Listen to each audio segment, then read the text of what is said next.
High বন্ধুরা, আমি রূপসা। আজকে আমরা দেখে নেব টেক্সট টুল। তো কোরেলড্রর বিটম্যাপ টুল অবধি আমার আগে দেখানো আছে। তো এরপরে যে মেনুটা আছে সেই মেনু বারের মধ্যে নেক্সট যে মেনুটা সেটা হচ্ছে টেক্সট। তো টেক্সট মেনুর মধ্যে এখানে বিভিন্ন ধরনের অপশন আমরা পেয়ে যাব টেক্সট রিলেটেড। তো টেক্সট নিয়ে আমি অলরেডি ভিডিও দেখিয়েছি আগেও। তো আমি আবারও আজকে এখান থেকে কিছু কিছু আলাদা ফিচার্স আছে সেগুলো দেখিয়ে দিচ্ছি। তো তার জন্য আমরা ফার্স্টে একটা টেক্সট বক্স ট্রেনে নেব। তো এখানে টেক্সট বক্স মানে এই যে এ বলে যে সিম্বল দিয়ে যে আইকনটা আছে দেখতে পাচ্ছেন, এটাতে ক্লিক করার সাথে সাথে আমরা এইভাবে যদি ক্লিক অ্যান্ড ড্র্যাগ করি তাহলে টেক্সট বক্স এখানে আমরা ক্রিয়েট করতে পারবো এবং এখানে যে কোনো টেক্সট আমরা আনতে পারবো। সাপোজ আমি এখান থেকে লর্ড সাম টেক্সট কপি করে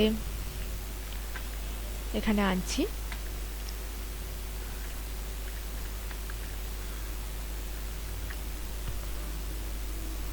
তো এটা সিলেক্ট করে আমি সাইজটা একটু বাড়িয়ে নিচ্ছি।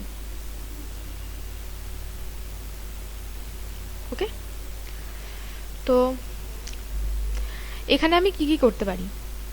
প্রথম আমার যে অপশনটা আছে, তো সবের জন্যই কিন্তু আমাদেরকে আগে টেক্সটটাকে পুরোপুরি সিলেক্ট করে নিতে হবে। কন্ট্রোল এ প্রেস করে সিলেক্ট করে নিতে পারেন আপনারা। তো সিলেক্ট করার পর আমি এখান থেকে দেখুন ফার্স্টে আছে দেখুন ট্যাবস। তো ট্যাবস এই অপশন থেকে কিন্তু আমরা ট্যাব সেট করতে পারি। তো সেটা আমি পরে দেখাচ্ছি, আগে এটা দেখিয়ে নিচ্ছি। সেটা হচ্ছে কলম। তো কলম মানে হচ্ছে আপনার টেক্সটটা কটা কলমে আপনি ভাঙতে চাইছেন। যদি আপনি মনে করেন যে আপনার টেক্সটকে কলমে ভাঙতে চাইছেন, তো সেই ক্ষেত্রে এই অপশনটা কিন্তু খুবই প্রয়োজনীয়। তো আপনার টেক্সটকে যদি আপনি কলমে ভাঙতে চান তাহলে কটা কলমে ভাঙতে চাইছেন সেটা আপনি ডিসাইড করে নেবেন। তো এটাকে ক্লিক করার পর এখানে লেখা আছে দেখুন নাম্বার অফ কলমস। তো এখন একটা কলমে আছে, তো সেই কারণে একটাই নাম্বারে 1 দেওয়া আছে। তো আমি যদি এভাবে নাম্বার বাড়াতে থাকি, দেখুন দুটো কলমে ভাগ হয়ে গেল। এখানে যদি নাম্বার 2 করলাম আমি, এরপরে যদি নাম্বার 3 করি তাহলে 3টে কলমে ভাগ হয়ে যাবে দেখুন।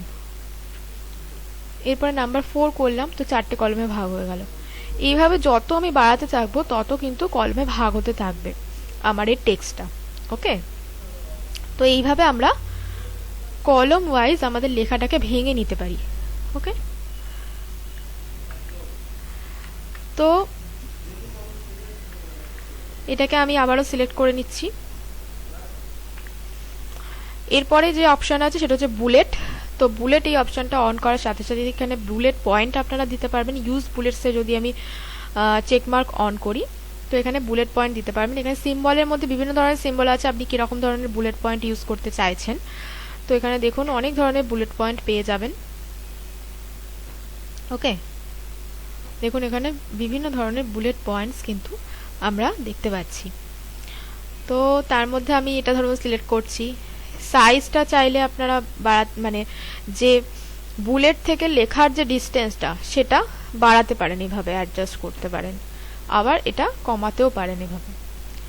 ওকে, আচ্ছা, এছাড়া কি বেস লাইন শিফট। তো বেস লাইন শিফটের মাধ্যমে আমরা এটা অ্যাডজাস্ট করতে পারবো। এছাড়াও দেখুন এখানে ফন্টস আছে। তো ফন্টসটা যদি আমি এখান থেকে ফন্ট স্টাইল চেঞ্জ করতে চাই তাহলে সেটাও আমরা এখান থেকে চেঞ্জ করতে পারবো, ফন্ট স্টাইল চেঞ্জ। এছাড়া spacing, text frame to bullet. তো স্পেসিংটা কতটা থাকবে সেটা আমরা এখান থেকে অ্যাডজাস্ট করতে পারবো। এছাড়া বুলেট টু টেক্সট, এটাও এখান থেকে অ্যাডজাস্ট করতে পারবো। তো করে আমি এখানে ওকে করে দিচ্ছি। তো এখান থেকে যদি আমি ভাঙতে থাকি তো তাহলে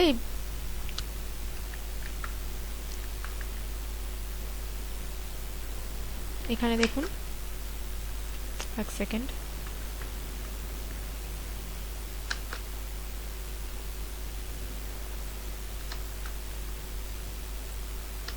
এইভাবে দেখুন যতগুলো আমি এন্টার দিয়ে যতবার দেব এন্টার, এমনকি আমি যদি লেখাটার শেষেও দিই এন্টারটা, তো তখন যদি আমি কিছু টেক্সট অ্যাড করতে চাই তো সেক্ষেত্রে এখান থেকে যদি আমি এন্টার দিয়ে দিই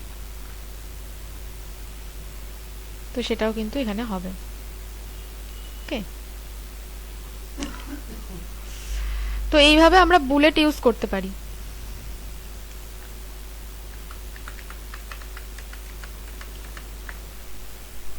এরপর আমি টেক্সটটাকে আবার সিলেক্ট করে নিচ্ছি।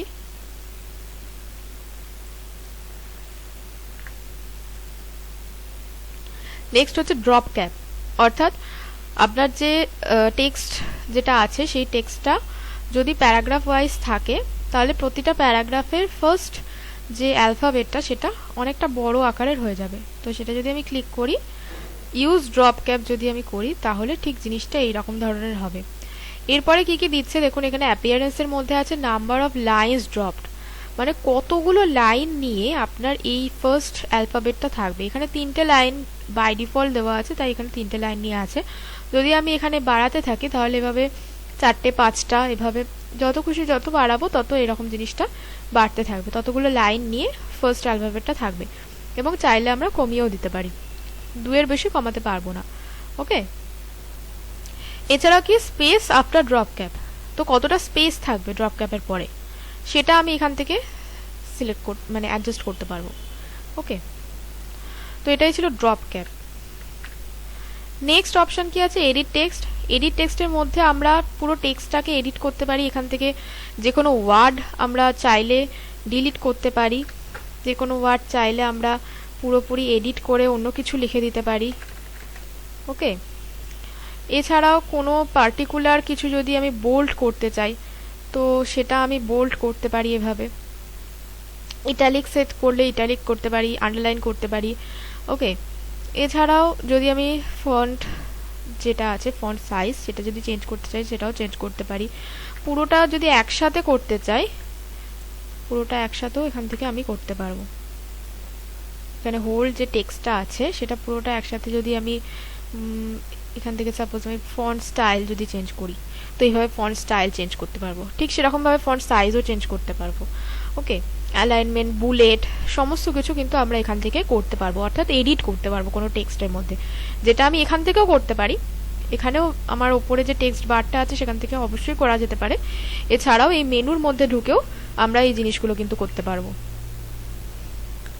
ওকে, নেক্সট হচ্ছে ইনসার্ট ফরম্যাটিং কোড। তো ফরম্যাটিং কোড যদি আপনারা ইনসার্ট করতে চান তাহলে সেটা এখানে ইউজ করতে পারেন। এরপরে আছে কি প্যারাগ্রাফ টেক্সট ফ্রেম। তো প্যারাগ্রাফ টেক্সট ফ্রেম, এখানে যদি আপনি এই প্যারাগ্রাফের মধ্যে কোনো টেক্সট ফ্রেম মানে যদি শো করতে চান তাহলে এটা টেক্সট ফ্রেমটা শো হবে, আর যদি এখান থেকে হাইড করে দিতে চান তাহলে এখান থেকে হাইড হয়ে যাবে। ওকে, এছাড়া ফিট টু টেক্সট ফ্রেম, এই অপশনে যদি আমি ক্লিক করি তো এখানে যতটা টেক্সট থাকবে এখানে এই টেক্সট ফ্রেমের মধ্যে কিন্তু ফিট হয়ে গেল, দেখুন এর বাইরে আর নেই। কিন্তু যদি ফিট টু টেক্সট ফ্রেম এটা অন করা না থাকে তাহলে যদি আমার লেখাটা এর বেশি হয়, অর্থাৎ অনেকটা লেখা হয়, তাহলে কিন্তু এই টেক্সট ফ্রেমের এখানে এক্সট্রা হয়ে থাকবে, এবং যদি আমি টেক্সটের এই ফ্রেমটাকে বাড়াই তবেই আমি এখানে দেখতে পাবো, অর্থাৎ ফিট থাকবে না। ওকে, তো টেক্সট ফ্রেম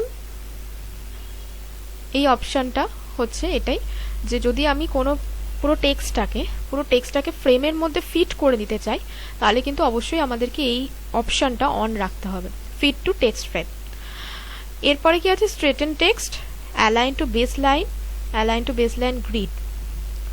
তো এখানে যদি টেক্সটকে আপনি অ্যালাইন করতে চান, যেটা আপনি এখান থেকেও অ্যালাইন করে নিতে পারেন। সাপোজ এখানে দেখুন বিভিন্ন ধরনের অপশন আছে, তো আমাদের নান করা আছে। তো আমি যদি লেফট অ্যালাইনে রাখতে চাই ঠিক এই রকম ধরনের হবে, যদি আমি সেন্টার অ্যালাইনে রাখতে চাই তাহলে এরকম হবে, রাইট অ্যালাইনে রাখতে চাই তাহলে এইরকম হয়ে যাবে। ফুল জাস্টিফাই যদি করতে চাই তাহলে পুরোপুরি সমানভাবে হবে এবং জাস্টিফাই করে দেবে আপনার টেক্সটটাকে। ফোর্স জাস্টিফাই যদি আমি করি তাহলে এরকম হবে। ওকে, তো নর্মাল আমাদের যেটা বাই ডিফল্ট থাকে লেফট অ্যালাইনে। ওকে, তো টেক্সট টুলের মধ্যে এই জিনিসগুলো আছে। এছাড়া ট্যাব সেটিং করতে পারি, আমাদের ট্যাব পজিশন দিতে পারি। তো ট্যাব এখানে দেখতে পাচ্ছেন নিশ্চয়ই, এখানে ট্যাব স্টপ পজিশন, এই যে এল এর মতো সাইন, এখানে যে আইকনগুলো আমরা দেখতে পাচ্ছি এইগুলো হচ্ছে ট্যাব। তো ট্যাব আমরা চাইলে অ্যাড করতে পারি, এভাবে যত খুশি ট্যাব, দেখুন এখানে যতবার ক্লিক করবো ততগুলো ট্যাব এখানে অ্যাড হতে থাকবে। ওকে, এবং রিমুভ অল করে দিলে প্রত্যেকটা রিমুভ হয়ে যাবে। তো আমি যদি আবারও এখানে অ্যাড করি এখানে, এবং ট্যাব লোকেশন যদি আমি বাড়িয়ে দিই তাহলে অনেকটা ডিস্টেন্সে এটা অ্যাড হবে। আরও যদি বাড়িয়ে দিই আমি এইভাবে, দেখুন, তো যতটা এখানে ট্যাব লোকেশনটা আপনি অ্যাডজাস্ট করবেন, যতটা বাড়িয়ে নেবেন, ততটা কিন্তু ডিস্টেন্সে ট্যাবগুলো সেট হবে। তো ট্যাবটা আমরা কীরকম ক্ষেত্রে সেট করতে পারি? সাপোজ আমরা যদি কোনো বায়োডাটা বানাই, তো সেখানে বায়োডাটা বানানোর জন্য আমাদেরকে ফার্স্টে নাম্বারিং করতে হয়, তারপরে আমাদেরকে নেম, ফাদার্স নেম, অ্যাড্রেস, এই সমস্ত লিখতে হয়। তো এইভাবে একটা একটা করে ট্যাব আমরা দিতে পারবো, অর্থাৎ নাম্বারিংয়ের জন্য একটা ট্যাব, নেক্সট হচ্ছে ওই name, father's name, date of birth, এইগুলোর জন্য একটা ট্যাব দিতে পারি।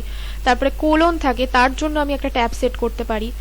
দেন আমার নেম অ্যাড্রেসগুলো থাকবে, তার জন্য একটা, অর্থাৎ 4টে ট্যাব আমরা এইভাবে সেট করে নিতে পারি। তো আমাদের প্রয়োজন অনুযায়ী সেটা কিন্তু সেট করতে পারবো। এছাড়াও যদি আমি মনে করি যে এখান থেকে ট্যাবগুলো এডিটও করতে পারবো আমি। সাপোজ আমি এখান থেকে ট্যাবগুলো অ্যাড যদি করি,